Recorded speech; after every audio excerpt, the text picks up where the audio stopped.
said before, don't move. Don't move. Don't move.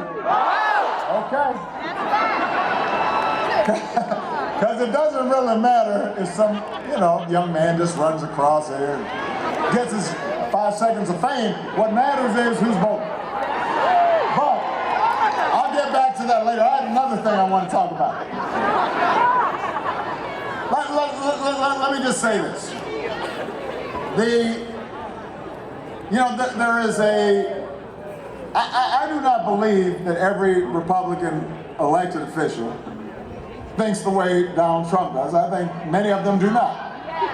Hold on a second, let me make my point now.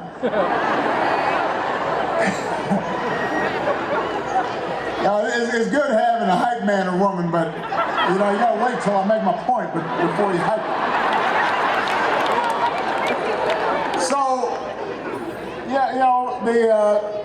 the overwhelming majority of Republicans, they love their families, they love this country, they're good and decent people doing all kinds of good things.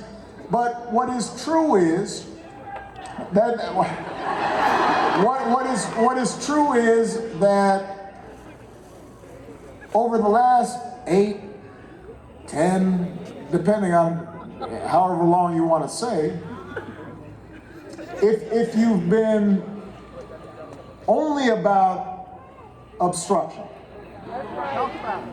if in order to score political points, you tell your voter base crazy stuff, like, I wasn't born here. Or that, I'm a Muslim. Or that, well, it's just a long list. We love you anyway. And you just repeat it over and over again. All right, and so that your only agenda is negative, and you just make up facts. Right.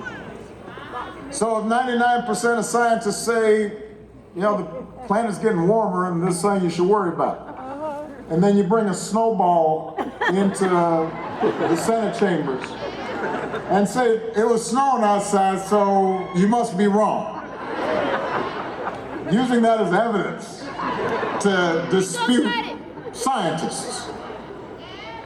That over time, what happens is that you produce a nominee who's all about obstruction and insults and makes up his own facts.